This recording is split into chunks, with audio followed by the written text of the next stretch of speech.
Buenas tardes. Señor Montoro, la verdad es que los presupuestos generales del Estado siempre son una oportunidad para desgranar cuál es el modelo de sociedad que piensa el Gobierno que debería ser aplicable para nuestro país. En ese sentido, siempre hemos dicho que los presupuestos generales son expresión de la ideología del Gobierno. Y es lo importante, nos permite tener esa oportunidad. Claro que para eso hay que separar el grano de la paja, hay que separar la información relevante que nos permite entender ese modelo de sociedad de lo que es pura y exclusivamente propaganda, que es donde creo que hay que reservar gran parte de su intervención esta mañana. Pienso que todos aquí somos conscientes de que la economía crece. El Producto Interior Bruto está creciendo. Creo que ante eso no hay ninguna duda. Si bien es verdad que ustedes están la mar de contentos por ese hecho, porque llevan ustedes muchos años diciendo que hay que hacer sacrificios, o mejor dicho, que otros han de hacer sacrificios, especialmente las clases populares, para que de esa forma se pueda llegar algún día a crecer.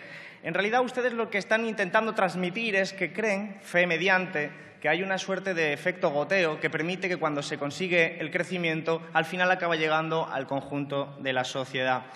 Que al final los de abajo de la mesa comerán las miguitas que vayan cayéndose de la mesa de los que están arriba. Ese es el efecto goteo, insisto, más percibido a través de la fe que del rigor.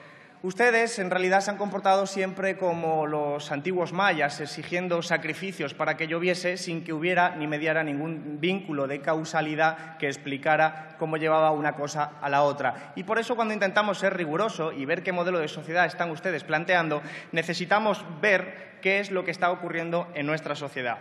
Y claro, el compañero Alberto Montero ha planteado algunos datos, yo creo que ya conocidos por todos y muy relevantes, cómo está la situación. Yo voy a complementar con algunos otros que usted, señor Montoro, también conoce.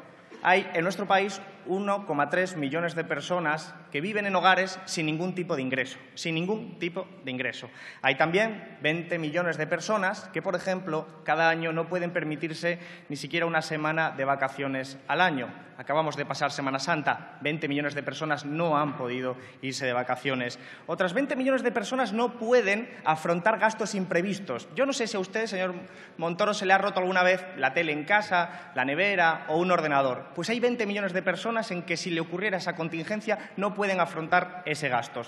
¿Sabe? Podría continuar con muchos más datos. Ustedes lo conocen. No vamos a insistir, creo, a diferencia de usted, que un debate de presupuestos tiene que hablar más de cuestiones macro que de cifra por cifra, porque ya sabe usted que los economistas nos educaron para torturar estadísticas y eso lo sabe usted, lo sé yo y la sabe mucha más gente. Por lo tanto, eso no tiene mucho sentido. Pero sí tiene sentido repasar estas cifras para darnos cuenta de que son no solo dramáticas, sino que son además similares o incluso peores que las del año 2011.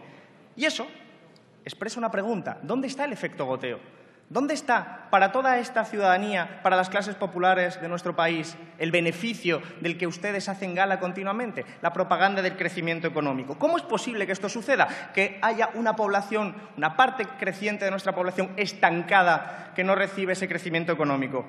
Pues, señor Montoro, nosotros creemos que no se trata solo en los presupuestos de denunciar los 5.000 millones de euros de recortes que implica el techo de gasto que efectivamente se aprobó en un pack de medidas por Ciudadanos, Partido Socialista y por Partido Popular. Por cierto, un breve paréntesis, Partido Socialista, ¿no quieren ustedes la moción de censura?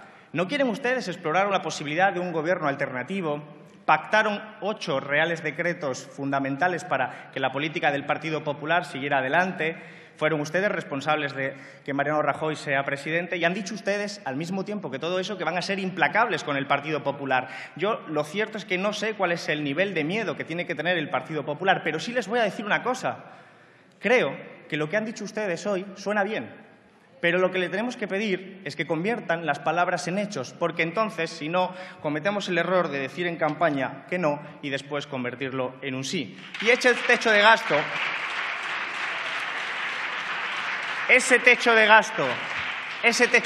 que nos ha traído aquí es precisamente el que expresa el modelo de sociedad a que conduce. Un modelo de sociedad en el que es posible el crecimiento económico y la miseria microeconómica. Bonanza macroeconómica, miseria microeconómica. Porque hay muchas formas de crecer. Y estos presupuestos apuestan por la misma vía que ha considerado el Partido Popular siempre.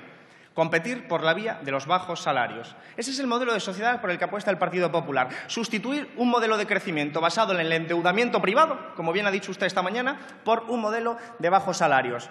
Es muy fácil. El silogismo, por decirlo de alguna forma, que ustedes han utilizado es: cobramos menos, se vende más, se crea más empleo. Eso es ustedes lo que han reducido la economía de nuestro país. Pero se les olvida incluir que una de las hipótesis auxiliares implícitas en su argumento es que los precios tienen que bajar. ¿Y sabe usted qué ha pasado? Que los salarios bajan y los precios no bajan.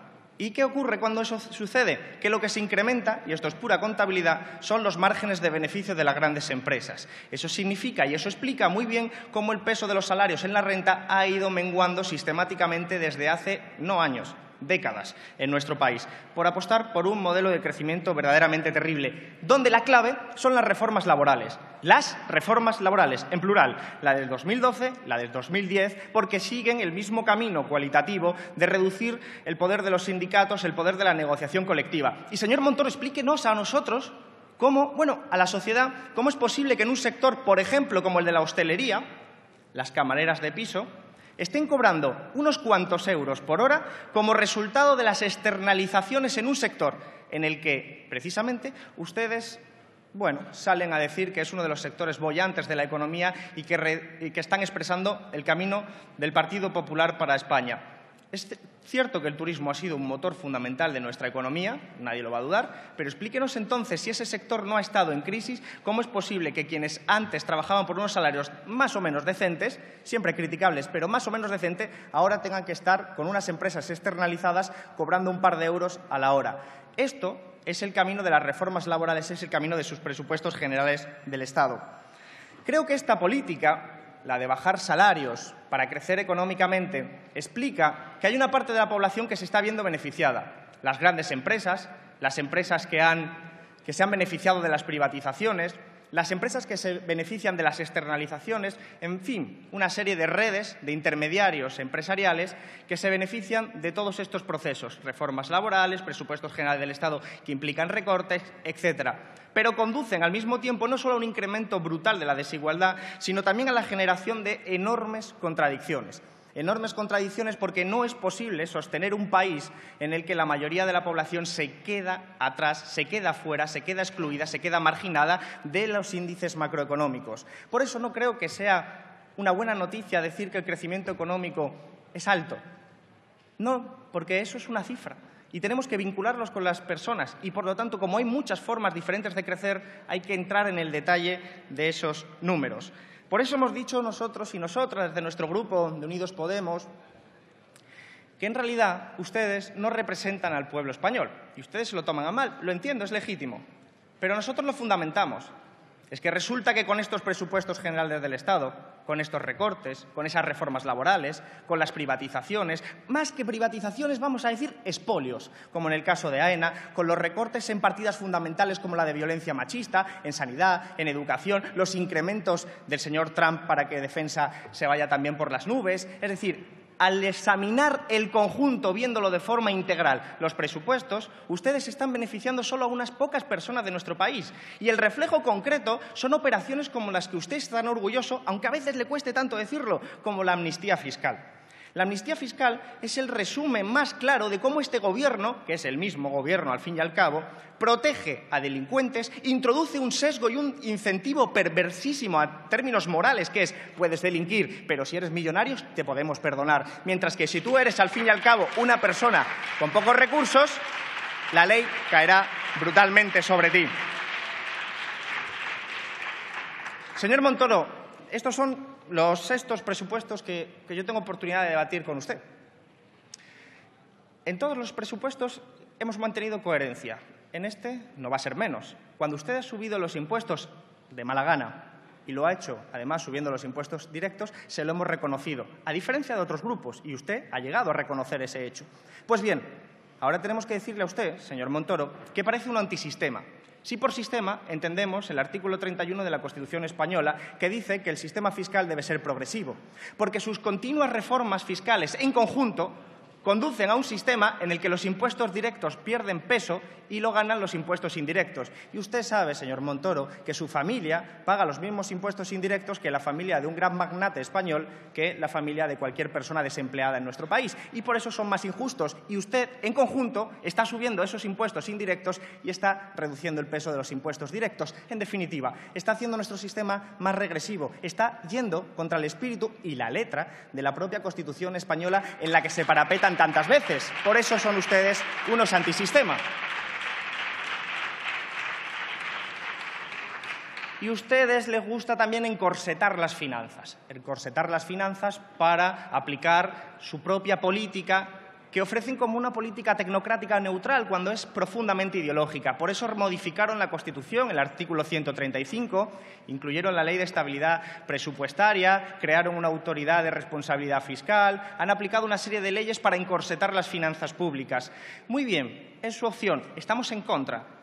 Pero lo que no tiene sentido, señor Montoro, es que al mismo tiempo en este paquete de presupuestos ustedes sigan manteniendo un bloqueo sistemático a entidades y ayuntamientos que tienen superávit, que están reduciendo la deuda pública, cosa que además la generaron partidos como el Partido Popular y que, sin embargo, no puedan usar los superávit. Y no me diga que esto ha sido un error. No me diga que esto ha sido un error, porque esto ha sido una decisión política del Partido Popular. Todo esto es absolutamente incomprensible, pero sí lo vemos desde la óptica más o menos desde abajo. Pero si lo vemos desde el punto de vista de esas grandes fortunas y grandes empresas que aprovechan esa oportunidad para promover privatizaciones en los ayuntamientos, que van a ser su foco de negocio, se entiende mucho mejor la política del Partido Popular. Termino ya, señor Montoro. Con ese mensaje, usted ha hecho un retiro intelectual sobre la ideología. La ideología es un sistema de creencias que a veces es explícita y otras veces es implícita. Todo el mundo tiene ideología, incluso usted tiene ideología. El problema es que quien no es consciente de que tiene ideología se convierte en aún más peligroso, porque se cree por encima del bien y del mal. Nosotros lo que hacemos es ver el modelo de sociedad, la ideología que transmite estos presupuestos. Nos preocupa eso, mucho más incluso que cualquier número, porque no queremos un país donde la gente tenga que ir a salto de mata juntando salarios para poder llegar a fin de semana. No queremos eso, no queremos ese tipo de modelo de sociedad. Y estos presupuestos son el camino paso a paso hacia ese modelo de sociedad que de hecho ya existe para una gran parte de la población. Señor Montoro, cuando mire los presupuestos, mírelo desde debajo de la mesa, porque desde debajo de una mesa, y puede usted probar a hacerlo literalmente, se ve la realidad de una forma muy diferente a cuando uno está sentado o cuando uno está arriba. Pruebe a hacerlo para ver que los presupuestos son unos presupuestos absolutamente injustos con la mayoría de este país, que es la mayoría de este país que nosotros queremos representar porque somos esa parte del país. Muchísimas gracias.